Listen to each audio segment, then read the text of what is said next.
জুলাই যোদ্ধাদের জন্য অনুদান রাখা হয়েছে, আরো বেশি করে অনুদান রাখা হচ্ছে, তাদের পরিবারদের জন্য রাখা হচ্ছে। এবং সেই সাথে 17 বছর ধরে আমাদের যে নেতা কর্মী গুম হয়েছে, খুন হয়েছে, যারা তৃণমূলে যারা না খেয়ে না দিয়ে সংগ্রাম করেছে, যারা কোর্টের বারান্দায় দিনের পর দিন বছরের পর বছর হেঁটেছে, যারা জেল হাজত কেটেছে, তাদের জন্য বাজেটে বরাদ্দ রাখতে হবে। আমি এই কথা দাবি করেছি পার্লামেন্টে। এখানে অনেক দাবি দেওয়া এসছে, এখানে যারা উপস্থিত আছেন আপনাদের মনে আছে নির্বাচনের আগে গত বছর ফরিদপুরের মাটিতে, এইটাও আমাদের এখানে যারা উপস্থিত আছেন তারা এটা অর্গানাইজ করেছিলেন, আমি চেষ্টা করেছিলাম সহযোগিতা করতে। ফরিদপুর বিভাগের সকল ব্যবসায়ীদেরকে নিয়ে, অনেকে এখানে মঞ্চে বসা আছে, আমাদের করিম গ্রুপের জাহাঙ্গীর সাহেব আছে, আমাদের বাবর সাহেব আছেন, মীর নাসির সাহেব আছেন, অনেকেই আছেন যেদিন উপস্থিত ছিলেন। ফরিদপুর বিভাগের সকল শ্রেণী পেশার ব্যবসায়ীদেরকে নিয়ে একটি কনফারেন্স, একটা সভা হয়েছিল, যেখানে বর্তমানে মাননীয় অর্থমন্ত্রী জনাব আমির খসরু মাহমুদ চৌধুরী তখন উপস্থিত ছিলেন, অনেকেই উপস্থিত ছিলেন। সেখান থেকে অনেক কিছু দাবি দেওয়া এসেছিল। ফরিদপুর জেলার ব্যবসায়ীদের সমস্যা, যারা ছোট ব্যবসায়ী, মাঝারি ব্যবসায়ী, বড় ব্যবসায়ী, অনেকের বিভিন্ন সমস্যা আছে। বিশেষ করে এখানে পাটের কথা বলা হয়েছে। আমার নগরকান্দা, সালতার এবং ফরিদপুরে পাট চাষিদের যে সমস্যা, কৃষকদের সমস্যা, পাট ব্যবসায়ীদের যে সমস্যা, এই সমস্যাগুলো সেই কনফারেন্সে তুলে ধরা হয়েছিল। আমি এই প্ল্যাটফর্ম থেকে আপনারা যারা এখানে উপস্থিত আছেন, আমি আপনাদেরকে আহ্বান জানাবো, আপনারা আপনাদের নেতৃত্বে, ফরিদপুরের ব্যবসায়ীদের নেতৃত্বে ফরিদপুর বিভাগের একটা বিজনেস প্ল্যাটফর্ম, ব্যবসায়ী প্ল্যাটফর্ম তৈরি করেন, যে প্ল্যাটফর্মের মাধ্যমে আমাদের ছোট ব্যবসায়ী, মাঝারি ব্যবসায়ী এবং আমাদের যারা নারী উদ্যোক্তা আছে, সকল পর্যায়ের উদ্যোক্তারা আছে, সকলের সমস্যাগুলা আমরা যাতে ফরিদপুর বিভাগ থেকে মাননীয় প্রধানমন্ত্রীর কাছে পেশ করতে পারি, সেই জন্য আপনারা একটা প্ল্যাটফর্ম তৈরি করেন, যে প্ল্যাটফর্মের মাধ্যমে আমাদের এই সকল শ্রেণীর ব্যবসায়ীদের এবং উদ্যোক্তাদের জন্য আমরা কাজ করতে পারবো। পদ্মা ব্যারেজ হবে, অলরেডি সেটা একদিকে পাস হয়েছে, মাননীয় প্রধানমন্ত্রী সেটা অনুমতি দিয়েছে, পদ্মা ব্যারেজ হবে। আমাদের বাংলাদেশে যে পানির সমস্যা, সে পানির সমস্যা সমাধান করতে হলে আপনারা ইতিমধ্যে ওনার পিতার মতো শহীদ রাষ্ট্রপতি জিয়াউর রহমানের মতো জনাব তারেক রহমান খাল খনন কর্মসূচি সারা বাংলাদেশে শুরু করেছে। সেই জন্য আমাদের পানির সমস্যা সমাধানের জন্য পদ্মা ব্যারেজ হবে। আমাদের পানির সমস্যা সমাধানের জন্য যে কোনো মূল্যে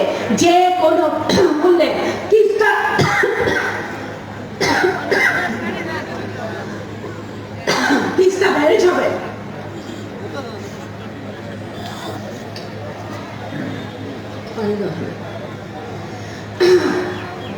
তিস্তা হবে।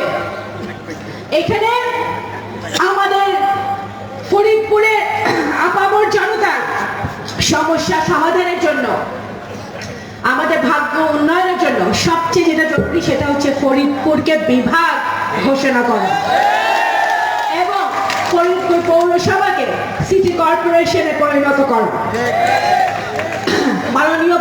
বর্তমানে মাননীয় প্রধানমন্ত্রী নির্বাচনের আগে যখন বিশাল জনসভা এসেছিলেন রাজেন্দ্র কলেজের মাঠে, উনি নিজেও সেটা বলে গেছেন, ইনশাআল্লাহ আমাদের ফরিদপুরবাসীর নেতৃত্বে আপনাদের সকলের সহযোগিতায় ফরিদপুরকে বিভাগ ঘোষণা করা হবে এবং সিটি কর্পোরেশন হবে ইনশাআল্লাহ।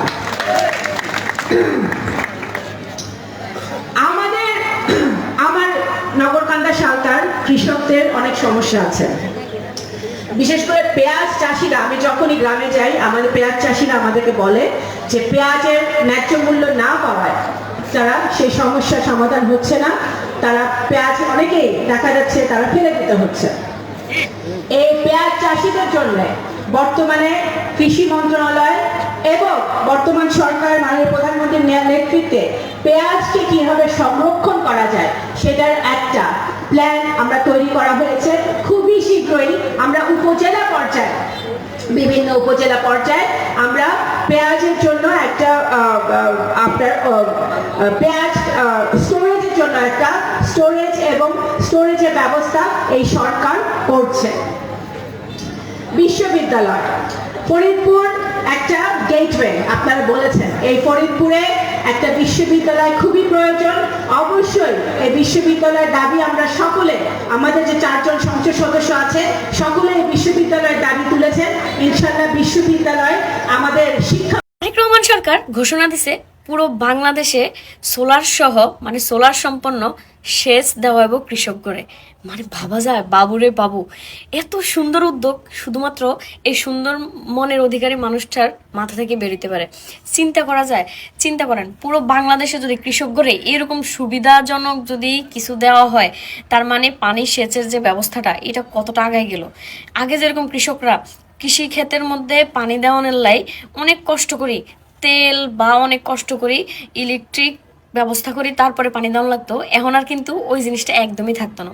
বাবুরে বাবু, আমি তো একবারে আবেগ আপ্লুত হয়ে যেতেছি, কারণ এত সুন্দর সুন্দর ব্যবস্থা থাকলে বাংলাদেশের কৃষিখাত কোনাতে যে কোনায় চলে যাইব এটা মানে অকল্পনীয়। আর এত সুন্দর ব্যবস্থা হলে কৃষকের লাই কি পরিমাণে সুযোগ সুবিধা হবে আপনারা চিন্তা করতেছেন, একবার ভাবা যায়। কৃষক যদি তার ক্ষেতের মধ্যে ফসলের মধ্যে সঠিকভাবে সেচ দিয়ে মানে পানি দিয়ে সুন্দরভাবে কৃষিকাজ করতে পারে, তাহলে তো বাংলাদেশ একটা সময় দেখবেন একদম কৃষি নির্ভর হয়ে যাব।